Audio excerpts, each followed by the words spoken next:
So I know it's been a while since I made a video, but in this one, it's going to be about self-trust and why I think, to me, Neville speaks about trust in pretty much every single lecture and almost every book.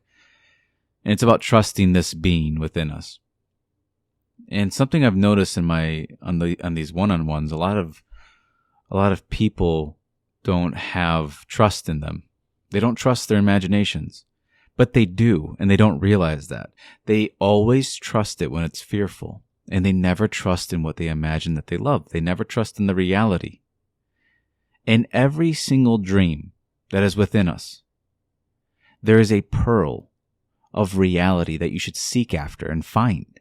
You should feel after this dream to be real. Find the reality within the dream, and it will become a reality. And so you and I are the granters of realities. But when it comes to fears, we sort of blindly believe them. And so in a sense, we are practicing our faith. So when you imagine, I once heard it said that fear is the misuse of imagination. And I find that to be a very accurate view of it. It's a misuse of this power. And so when you're fearing inside, you're misusing it.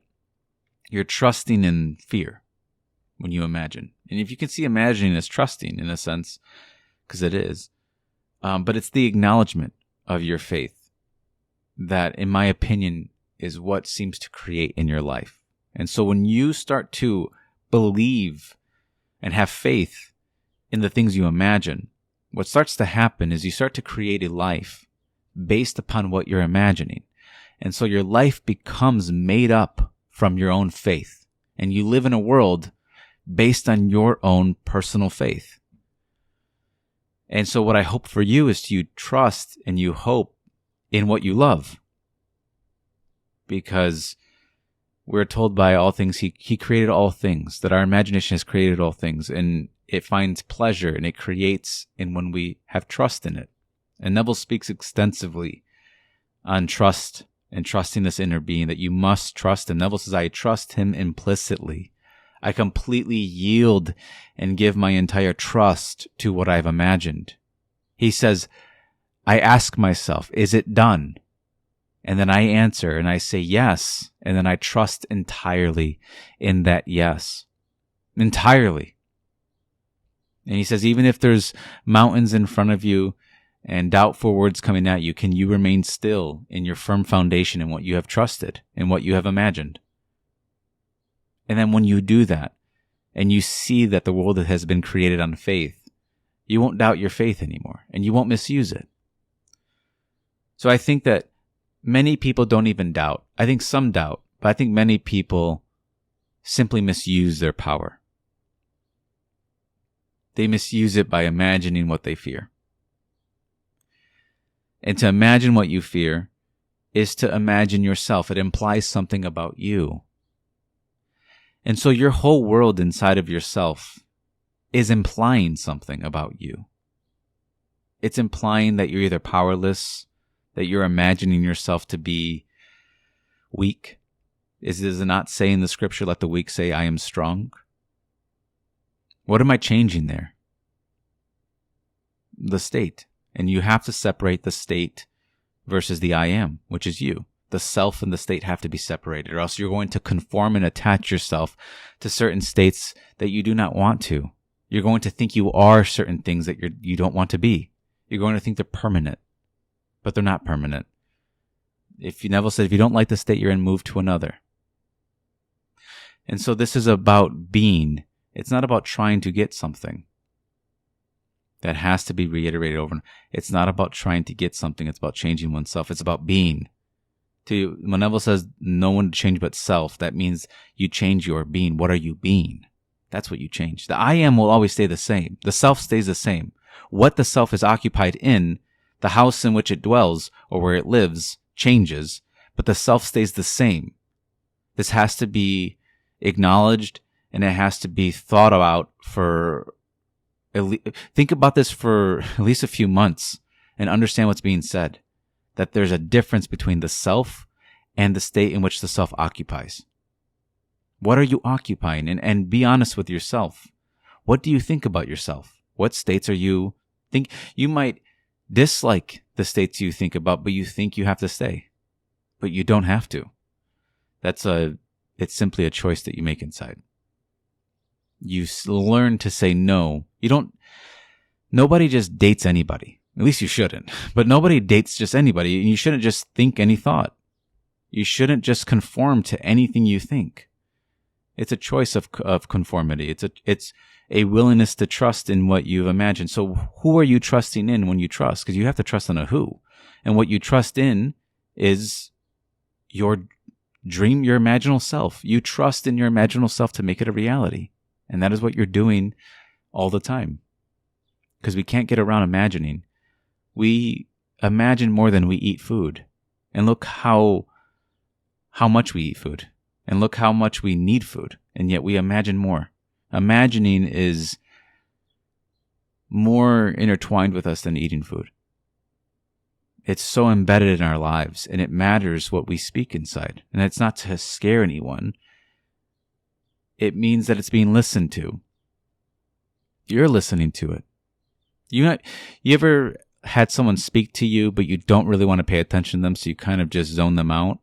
Well, we do that to ourselves, and we zone ourselves out, but we're always speaking. We're always assuming some type of feeling about ourselves. We're always assuming something. If you look within, you will see that you are thinking something right now about yourself. And I'm asking you to change that. That's what Neville's asking, to change that being. So don't think about getting something. Think about being something. What do you wish to be? And you believe in that imaginal self. You find the reality within it, and you believe in that reality. You make it a reality inside. And that's really how things are created in our world. It's through our faith in them. Now, Neville has said it time and time again when he said that, you can imagine good, bad, and indifferent. And so maybe throughout your day, you're imagining things that are indifferent, and that's fine. But you should acknowledge what you're doing inside so that you can change it. And don't think that you are powerless to a certain thought. Never mistake the thought as being more powerful than you. It's just the thought. You are the thinker. The dream might appear as a nightmare, and it might feel like a nightmare. But it's nothing to the dreamer. Without the dreamer, the nightmare doesn't exist. And when you live on trust, you will find yourself to be far more at peace, and you will find yourself actually living life. Instead of being afraid of what thought you're going to think next, or being afraid of what you're going to say next, you have to get control of your tongue. Get control of your eyes. Focus them on what you want to see. See the vision you want. And really ask yourself, what do I want to see? And visualize it. And actually see it. What do I want to feel? Actually feel it. You start to do and decide inside. And then you'll realize that it was you all along inside. Deciding all these things, giving everything a narrative. You're the one who's writing the script.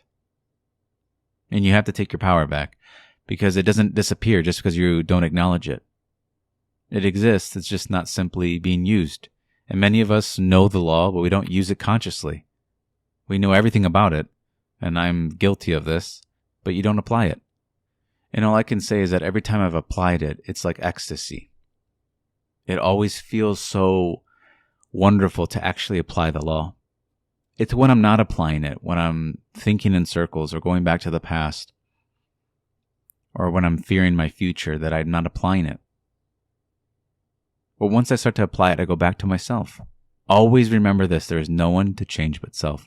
And you trust in the change that you've made. You can trust in it completely. You trust into moving a new state, and you embrace it. Neville said the word yield. He would yield into it. He would fall backwards. He would say, I would fall right backwards, right into the state. And I love that idea. It's not about necessarily feeling worthy of it. It's you just fall into it. You fall in love with it. You embrace it. I like the word you trust in it. You trust in it completely. You trust it. And you trust that this is who you are. Because you're trusting in something right now. You're assuming something. And I don't wish for you to assume something you don't want to assume about yourself. I don't wish for you to be in a state you don't want to be in. I wish for you to be in the states you love. I wish for you to imagine the things you love. If you needed permission, you have the permission to imagine what you love. Don't think about the impossibility of what you love. Just imagine what you love. Don't think about the time of it. Just imagine it. Don't think about its possibility. Just imagine it. Because is it not what Neville said, that imagining creates reality? Well, if I believe in that, then it's not my technique. It's not my affirmations that made it so. It's my imagination that made it so. My imagination is the power. And you and I are the operant powers to make our dreams a reality inside of us. And we start within. And I ask myself while I go within is, what do I think of me? Not what do they think of me? What do I think of me? And do I like what I think of me? Do I like what I feel inside? What am I trusting in? What am I putting my faith in? What do I believe in?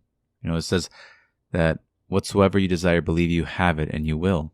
Well, then for me, my question becomes, what do I believe I have? What do I trust that I have?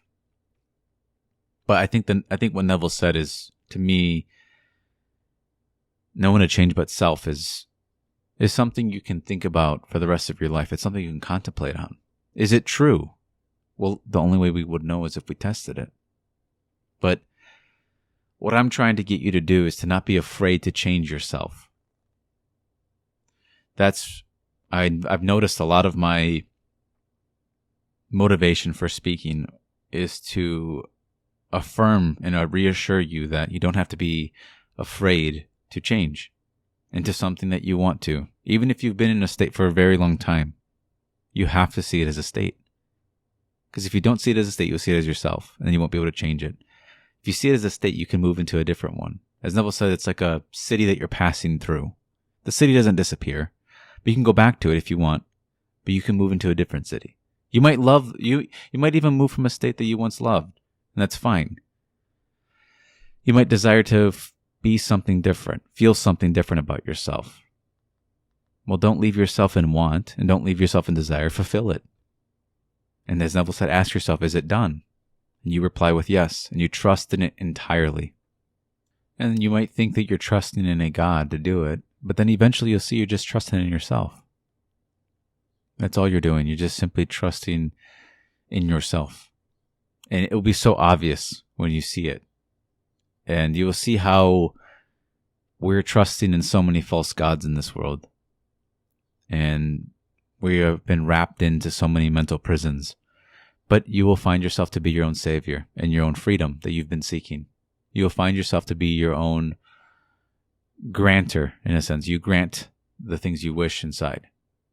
You won't look for another. You won't seek outside for another person to do it for you. And as Neville says, if you remain faithful to it, trusting in your own imaginal act as though it were a fact, it will externalize within your world. Now, you trust in it as though your imaginal act was a fact. So listen carefully to what's being said, that you trust in your own imaginal act as though it were a fact. So you make the imaginal act a fact. That's what we're doing inside. But we do it within first, because things come from within to without. So we make things real, realities within us first, for them to be that way outside of us. And so it always starts within. If you need something, I urge you to go inside and have it, because that's where it starts. You trust in what you have entirely. Neville said, I might not have a nickel, and he didn't at one point. He said, but in imagination I had much. And you trust in what you have. You trust in having much. You trust in your own abundance. You have to do it within first, because this life, it appears to me, and I had an experience that I'm going to share in the future that proved to me that it actually is within first to without. Because this life is first lived within, and then it externalizes. So I don't think that things just are happening. They have been imagined at one point. It has to come from within. This life is affected by what we are doing inside of ourselves. And it happens first within. If you can understand that and accept it, and you'll see the truth in it, then you won't seek outside, and you'll begin to actually give yourself, you will actually start to give yourself what you've been seeking after, and you will no longer seek after it. You will have it. Neville said that the loveless never find love. Only the loving find love, and they never have to seek for it. I think someone else said that, but Neville just said it so many times where I started to think he said it. But only the loving find love. And they never have to seek for it. And so if you feel that you are loved, you never have to seek for it. Only the loving find love. Not the loveless. Not the ones that don't have. Only the ones that do have find it. And so what I'm trying to get you to do is see that causation is internal. And that what you trust in the internal, you have made it real to you. And that is what you experience in your life. With that understanding and that acceptance of it, you will naturally start to rearrange the structure of your mind. You will start to live somewhere differently. And I mean live, I don't mean visit. You will actually persist in what you love, and you will start to feel after it as though you have it. And you will. And so now I have to give all the announcements and all of those things. But if I do one-on-ones, if you're interested, just email me in the description. You'll get a message telling you the details on that. I am also writing this series, so if you want to go on Reddit, you can read it. It's just it'll be at the top of the page, and that too can be found in the description. So I know this will help you because it's going to build your true faith, and your true faith is within yourself. It's for yourself, and you're having faith in what you've imagined, and you'll see there's nothing else to believe in. There's nothing else to do but trust.